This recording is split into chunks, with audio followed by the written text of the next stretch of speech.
Louisa Lueck is an old soul in a young woman's body. This paradox is at play, as well as the fact that she's double majoring in creative writing and economics and will be leaving with her husband right after graduation to take a job as an accountant in Anchorage, Alaska. In her essay on the nature of marriage, Louisa has taken on big philosophical questions like what does it mean to love someone and why do people divorce, while grappling with deeply personal issues. Hi, my name is Louisa Lueck. I'm going to be reading from an essay I wrote entitled Things I Have Learned. Bleary-eyed, I drift into consciousness. I see him lying next to me, his back turned.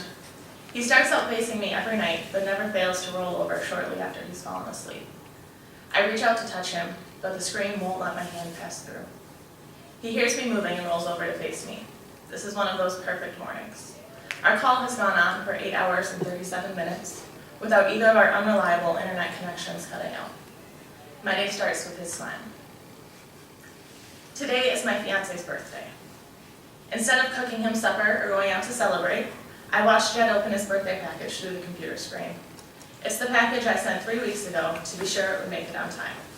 Some things are the usual basics. I send ramen noodles every time. Powdered drink mix and some other type of candy are usually things I like to throw in. I tried to make this package a little less boring than the others have been. Jed laughs at my stupid attempts as he pulls them out one by one. 20 minutes later, we fall in silent, back into our routine. I'm working on the bottomless pit that is my homework, and he's half asleep, playing games on the computer. Every few minutes, he's still picking up the package of Ferris Brothers Highlander Grog coffee, just to smell it. This is how we celebrate. Blowing kisses doesn't replace the real ones. Fights are much more stressful when we can't touch, can't feel, can't ground ourselves. His smile still makes me feel more love than I ever thought possible, even when I can't reach out to lay a hand on his stubble-covered cheek. I don't have to talk to him, but I need him to be there. Then I can imagine he's here. Skype dictates my life. When he's online, when I'm online, when the internet cuts out, or all seem like life and death moments when they're all you have. I'm stronger than I thought I was. I don't notice his dog tags when I'm wearing them. They sit under my shirt, the metal kept still, touching my skin. The black rubber around them came off months ago. Now they clatter quietly when they hang free. When I sleep with them on, I'll wake with the indents of the tiny gray balls that make up the chain pressed into my neck. Oftentimes, after I slip them off for the night, I'll fall asleep with them bunched inside my fist. It's when I forget to slide them back on that I notice how much a part of me they've become. That's when I constantly feel the emptiness where they usually rest. When I reach for the chain to pull them out and clasp them tightly in my hand, that's when my connection to them is most felt, in their absence. They become a natural, a needed extension of me. In this, they are identical to the man who gave them to me. There is no daylight savings time in Afghanistan or the surrounding countries. He can still read my mind. Knowing how blessed we are, how much worse it could be, doesn't make it easier. It only makes me feel like I shouldn't hurt. I should feel lucky, but he's still gone. People ask me if I'm scared. I tell them he's non-combat. I explain that he's not even in the country, but the Afghan theater. It's considered a part of the Afghanistan war zone, but there's no fighting where his unit is. I assure them it's safe. I make them smile and I tell them he calls it his paid vacation. I don't answer their question. Even though I don't have a reason to be, the truth is I'm terrified. It's not a blatant, drive me insane fear that keeps me awake every night worrying. It sits at the very bottom of my stomach, pushed away by my orders to be rational. It festers there, small but insistent. The most comforting thing I can do is drown myself in his sweatpants, his t-shirt, and his sweatshirt until I'm barely visible.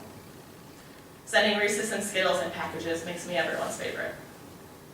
When I curl up with Carl, the raccoon he won me, or Marshall, the purple shark he brought back from SeaWorld, I'll cling to them like my lifesavers. Necessity makes all things endurable. Today, I have been engaged for 2 years. He asked me on our 1-year anniversary with my toe pointed to the sky as he dipped me at the end of Zoot Suit Riot. I knew then that I would be spending a semester abroad, and he would almost certainly have a deployment somewhere along the line. I knew that on this date the next year, we would be an ocean apart. What I didn't know was that my semester would turn to a year, and his deployment would overlap it. That I would spend the second year seeing him only in a tiny section of my small computer screen. That by the end of all this, in 16 months, we will only see each other for a broken up month before we could truly be together again. Our day is uneventful. On my computer, his face looks at me from one side while my online homework takes up the majority of the screen. We say I love you every 3 minutes, but that is our normal conversation. I bought my wedding dress this weekend. My maid of honor sends me the picture she took on her phone as Jed and I talk. I open it and stare as we discuss random wedding details. I love talking about this. I love planning.